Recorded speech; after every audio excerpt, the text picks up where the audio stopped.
Well, welcome to the 11:20 session, Databricks and Microsoft Fabric, leveraging the best of both worlds, integrating Databricks and Fabric for multi-cloud and any cloud analytics. My name's Tom Haslam, and this is my co-presenter, Dr. Niels Hansen. We're both from KPMG, respectively the business leader and technical leader of our Databricks Alliance. Super excited to talk to you today on this topic. Some of you probably are thinking, KPMG, boring accountants, boring auditors. And to an extent, you're right, we are pretty boring, but we're not accountants or auditors. We also have a thriving advisory business. Niels and I are members of what we call the Digital Lighthouse, which is our data and analytics center of excellence. We're about 600 people onshore here who are cloud, software, analytics, data experts. We're supported by about the same number of people offshore in India and also in Mexico. And then globally, we're about 10,000 people in that practice. So much bigger and probably different to what you expect from KPMG. We're also significant Databricks users and lovers. Yeah. Niels is on the partner advisory board for Databricks, and we've been very long supporters of Databricks. We've used the product internally for many years, early adopters of Delta Share, early adopters of Unity Catalog. We've used that internally for over a year now. And we also do a ton of work externally for our clients. We do a lot of migrations, not as much data migrations. We do a lot of model migrations though, and a significant amount of our work is now implementing Unity Catalog. It will become, and is increasingly becoming, implementing Mosaic AI. We're users of DBRX internally, as well as many other large language models. And we're really excited about the growth of this market for us. Now, Microsoft and Databricks. It's almost a religious war, isn't it? It's a little bit of a controversial topic. At KPMG, we love Databricks and we love Microsoft. And we're not planning to get in the middle of that religious war. Rather, we're coming at this from more of a realistic perspective, which is you're going to have both.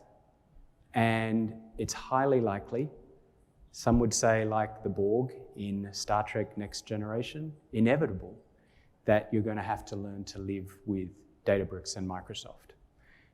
And so the purpose and the point of this presentation is, as I said, not to come down on one particular side or get in the middle of that religious war, but rather to talk about how can you overcome some of the challenges of multi-cloud analytics and multi-cloud data sharing, and operate within that paradigm where it's highly likely in your organization that you're going to have both, and you're going to have to learn to live with both. Now, we're all at a Databricks conference, so I think most of the people in the audience here would probably say, well, let's just build from the ground up on Databricks. And like I said, that would be nice, and that would keep things a lot simpler. But it's not the reality in our world. The other thing I'd say is this presentation has changed a lot from what we thought we were going to say 2 months ago. In fact, it's probably changed in the last hour since the Unity Catalog. Some of the announcements that were made at the keynote this morning are obviously really exciting, the open sourcing of Unity Catalog. And that has the potential to, again, change what you can do operating in this multi-platform environment. So what we're going to show you today is really the state of today. And it may not be the state in 6 months. It may not be the state in 2 months. Probably be the state in 6 weeks. But that's how fast this stuff is changing. So we're going to talk to you about how we do this today and some of the opportunities and limitations. But as I said, this has changed even in the last couple of hours in terms of the direction that we think the market will go. All right, let's get into it. So our agenda for today is, first of all, so going from the sort of bottom left around, we'll talk about some of the challenges of data platforms, multi-cloud, any cloud, and then also the need to integrate data and analytics across many different third-party systems, Oracle, SAP, ServiceNow, etc. Then we'll introduce to you something that we call the modern data platform, which is KPMG's pre-wired, Terraform-enabled deployment patterns for a modern data and analytics system, which can be deployed across any cloud and also configured to operate in a multi-cloud environment. Then we'll talk a little bit about the vision, and you can see that we've underlined a couple of key words in the presentation. Databricks and Fabric are beginning to align on an open data lake platform, and some of the changes that have been showcased in this conference, I think, will accelerate that even further. So they hold the promise of enabling the best of both worlds. Are they there yet? Not quite, and we'll talk about some of the limitations of that as it stands today. And we can all predict the direction that it might go, and that it will move fast. But they're not quite there yet, but they do hold the promise. We'll talk about a pathway to achieve that unified architecture and some of the directions that we think the market will take. We'll go through a quick demonstration to show you the state of today and how to enable last mile analytics or visualization in Power BI while your data and analytics and compute is done in Databricks. And then we'll recap with some key lessons and takeaways. So some of the challenges that I think we all experience in operating in today's world. And we wrote this slide a while back, but it aligns pretty nicely with Ali's keynote from yesterday. Remember how he had the 3 questions? One being fragmentation of environment. And that's really a lot of the stuff that's in the operations column there. IT infrastructure complexity, that inevitability of having to operate in a multi-cloud, multi-system environment. Rapid technological changes. So rapid that there were some things announced even this morning that I think are going to impact some of the things that we'll say today. Cost and resource efficiency. Again, some really exciting announcements at this conference. The serverless option, I think, is going to simplify things a lot for people. And this morning, you saw a lot of the changes in Unity Catalog, which will enable you to be more fine-grained with how you control cost. So Ali's fragmentation is a lot of that stuff in the operations column. Then Ali was talking about Unity Catalog and how that is being positioned to solve a lot of the data management problems. How to use Unity to enable improved data quality and trust, data monitoring, data observability, how to use Unity along with Delta Lake to enable virtualization and discovery of data that remains in its native format, and how to use Unity Catalog to cover governance, compliance, and security. And Ali's third column was really focused on generative AI and Mosaic AI.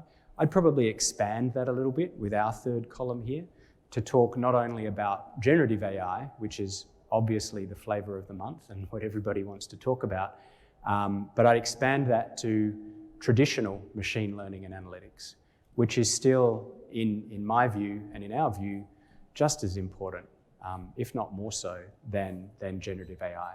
I think generative AI will catch up, we'll get there, but there are still so many challenges in operating in your day-to-day world with data management, with traditional analytics, with traditional machine learning. Some of the challenges that we see is around BI, data and analytics, AI adoption and training, how to improve the data literacy of everybody across an organization so that they can take advantage of some of these advances, how to scale data and analytics, Was probably maybe a little pessimistic, where Ali and several others were talking about 85 and 90% of things are in POC land. I'd like to think that we and supporting our clients have a better strike rate than 1 out of 10 things getting into production. But it is a challenge, absolutely. And then collaboration and change management is another challenge, which is made even more difficult by that multi-cloud, any cloud paradigm that I mentioned. So what that looks like is challenges like this. I think we all are in a world where most organizations have not even aligned around one hyperscaler. So on the left, you've got problems of trying to share data across Azure, GCP, and AWS.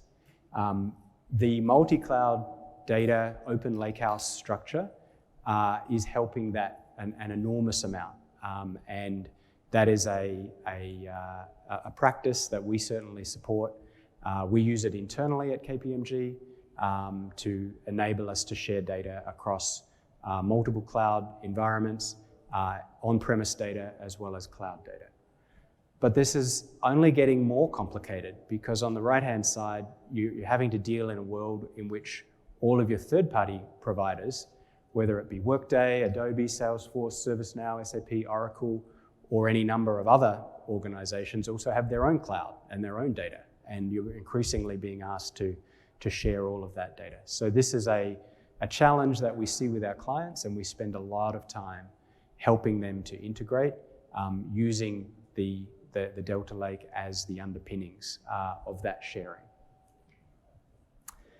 One of the ways that we have enabled our clients to get off on-premise solutions and move to the cloud more quickly is something that we call the Modern Data Platform. This is a pre-built, Terraform-enabled series of scripts that stitch together key products and functionality to enable you to have a multi-cloud data and analytics platform. We build that on GCP, AWS, and Azure, and then enable it to share data across multiple clouds. We'll talk to you today about the reference architecture that we use there, some of the different products that can be swapped in and swapped out depending on the cloud that you're in. Our preference, as I said, when we don't want to get into the religious war, but let's face it, we're all at a Databricks conference, is to build Databricks on Azure. But that's not the only format that we have and that we make available. And we're continuously refreshing that paradigm and that platform, and have supported and are continuing to support as a managed service many of our clients who are using that modern data platform. You can be up and running on that platform in a matter of days using us, rather than having to try to stitch it together yourself. And with that, I'll hand over to Niels, who'll start to take us through a little bit of the reference architecture of the platform, some of the different options that we have, and then we'll get into some of those opportunities, some of the limitations in how to bring Microsoft and Fabric to the party, and give a vision for what the future of this data sharing could enable. All right, thank you, Tom. So apologies, this is a bit of an eye chart, but this is essentially our modern data platform capability map. And what we see here is basically the kitchen sink of all the cloud data capabilities that you would want in a data platform. And so it goes all the way from the left-hand side where you're ingesting data to the processing, to the serving, and to the consumption on the right-hand side. And actually, some of these categories are actually somewhat old as the new technologies are basically covering multiple buckets at once. And so you can see with the combination of, we put Databricks, Fabric, and Unity Catalog on this map, you're essentially covering most, if not all, of things that you want in a modern data platform. And so, in fact, even I would say the analytics visualizations, so we saw some of the announcements with Genie data rooms, is in fact covered by Databricks now as well. So, we work with clients through this diagram, and essentially we find the priority capabilities, and then we align technologies to them as they go. But you see with the collections of the platforms of the three here, you're pretty much covered in every capability. There's two little gaps. One is graph analytics, which you might still need to have another third party, and the other one is master data management, which another third party, perhaps Informatica, might be a choice there. But going forward to see what the vision of Databricks and Fabric and why they're so powerful together and covering basically everything here is basically they both aligned on the vision of an open data format, Delta Lake. And so by aligning on Delta Lake and this open data format, you essentially have both platforms enabling all those capabilities up there, the data engineering, real-time streaming analytics, data warehouse, data science, and some really interesting things on the GenAI space with the combination of Mosaic and Copilot. However, this is still a vision. When we conceptualized this talk, we thought this was the great vision. Unfortunately, there's still some governance concerns as Unity Catalog and Delta Lake are fully integrated between Fabric and Databricks today. So that's sort of our, as we were working through it internally at KPMG, we've seen some limitations here. We imagine with Unity Catalog going open source that this will quickly roll out into the Microsoft Fabric space. So this should be solved in the future, but then this vision will come closer to reality. Speaking of Unity, another platform that you're thinking about is sort of Fabric is really good for like the analyst persona at the end of the pipe because it's got WYSIWYG and that kind of interaction that kind of persona might be readily going towards, whereas your sort of high scale analytics and then machine learning and data pipelines is more on the front end. But it's like we do see a world where all of this is managed and governed by Unity Catalog. And at the enterprise level or the federated level, we're imagining Fabric would provide your overall governance that gets, that could be controlled and pushed down to Unity Catalog. However, currently, the governance actually only goes one way today. You can, when you bring data from Databricks into Fabric, there's the capability of maintaining those governance from Unity Catalog is possible. However, the other way, because Fabric has not fully integrated Unity Catalog into Fabric, you lose the governance when you go the other way. So that's a little bit of a concern. So right now, we love to see this vision, but currently this is not, it will be, we imagine it will be there in the future. Finally, but however, I'll go to like the next one where we do actually see the two of them working together is actually on the generative AI applications. So you have on the Copilot world, very specialized generative AI for the particular applications in Microsoft Fabric or Microsoft Suite, which can be driven, which can drive the custom AI models that you develop in Databricks. So you kind of have the best of open source, the best of building your own models, the best of protecting your own data. But when you have those compound applications that were discussed earlier, you can also include Copilot in that mix to essentially bring in inputs and outputs from the Microsoft Suite into those applications by using Copilot. So I'd say this is one of the biggest capabilities today is that you probably have the best generative AI capabilities by combining both platforms today. Although there's still governance concerns that we've already talked about. So finally, like in terms of putting it all together into one map, here's sort of a vision of actually what does work today is batch streaming into ADLS and then lifting that into the Databricks Lakehouse, governing with Unity Catalog in Databricks, utilizing the data intelligence platform, and all those capabilities on Databricks performing the sort of the core of your data engineering and data science platform.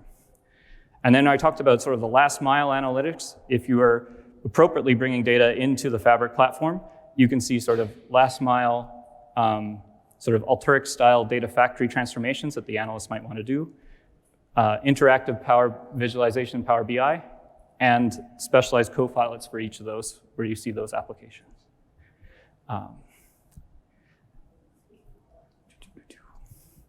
On the right-hand side, there's still, although Databricks has a marketplace, that's actually a very dynamic, we feel that as actually a very dynamic field is on the data marketplace. People actually want external and internal marketplaces. It's a big field. And then all the consumption on the right-hand side with the Power Apps, the API management, and how you get data to the other applications.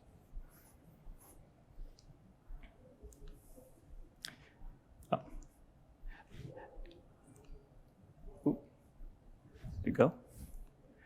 I'd say the future might bring, as it comes online, the tenant level governance using Purview or some other global governance functions that governs data and access across all the cloud functions. So with that, we've got a little demo, and this is kind of an perspective of an analyst who's in Fabric, and we'll talk about how you can bring data today into Fabric. This is going to use Dataflow Gen 2. It's going to store it in Fabric Lakehouse and then show some visualizations in Power BI. It's probably the simplest flow and something that your analysts would try. But also, this is a point in time. This is also a point in time demo. So we'll see. Because it's under rapid development. We'd love to see tighter integration between these two storage mechanisms through Unity Catalog. So with that, I'll bring you to the demo and see if it starts. I think if I.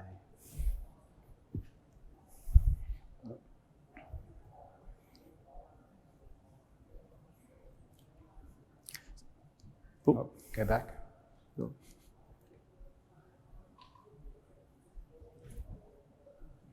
Oh. Yeah.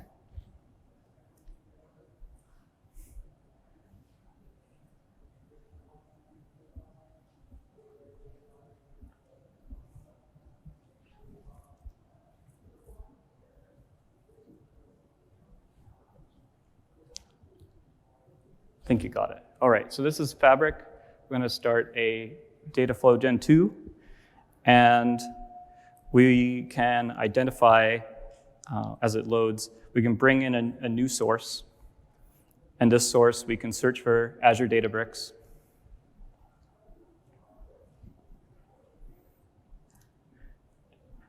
Put in our credentials with a personal token, which pulls, now we can see the Databricks data lake, or data lakehouse. And we can pull our individual Delta table that we want from that platform, and it will load. So this one is the pretty famous New York taxi data set. And so once that comes in, you see it as a flow there. We can set a destination, and the destination can be a Fabric target. So we'll make that a destination, a Fabric lakehouse.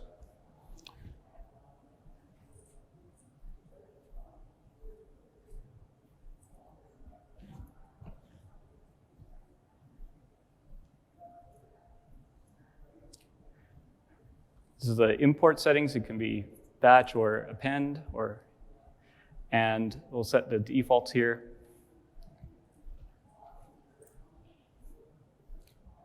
And with that, I think that's pretty much as simple as it is as a flow. We'll publish the flow. And as we think we can see the lakehouse mounted in Fabric. So we're showing our lakehouse here.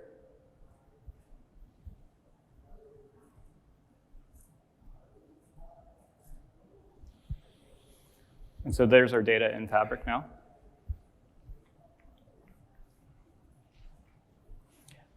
We can bring in the semantic model. essentially the definitions and controls on the table. And then we can now finally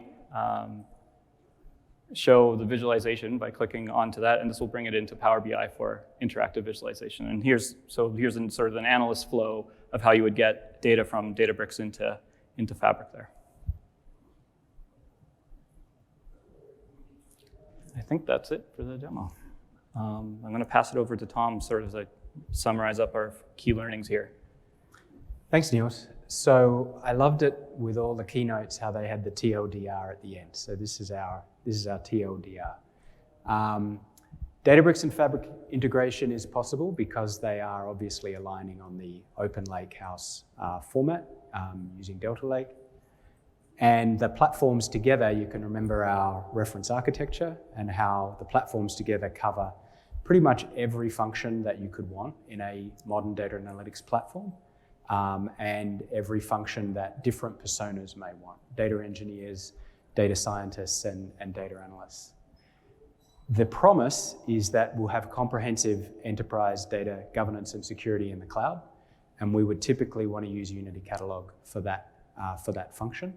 But there are currently some limitations, as we've talked about today, that the governance from Unity does flow across to Fabric, but at the moment it doesn't flow back the other way. But hopefully it will, as they align on the Unity Catalog as the open source standard. And that's obviously a huge announcement that Databricks have made this week. And I think that will accelerate that process. But be that as it may, it is possible to integrate them already in the manner that we showed today and the quick demo that Niels gave. You can perform last mile analytics effectively in either platform. Today we showed Power BI as the endpoint. But again, another really interesting announcement that they made this week is AI BI and Genie. And I think that is another very interesting approach by Databricks to really give that end-to-end analyst experience available and not having to leave the Databricks environment. And finally, I think you can build, well, we know with Mosaic AI, you can build advanced GenAI applications, and some of those demonstrations that we've seen this week were really impressive. The cookie one yesterday, I thought was really quite outstanding and super interesting, the approach to using building compound applications. There is, I think, value in then using Microsoft Copilot and embedding some easy to use generative AI driven widgets using Copilot. And I think that is another way that you can bring these environments together, which is a trend that we would see happening, and a trend that, as I said right at the start, is like the Borg in Next Generation, probably inevitable, that we're going to have to learn to operate in these environments. And as the platforms come together, this will become easier and easier. At the moment, there are some tricks to how to do that and some of the limitations that we've taken you through today. But if anybody needs help with that integration, please feel free to come and chat to Niels and myself or any of the other KPMGers at the KPMG booth downstairs. Okay, thanks so much. Thank you.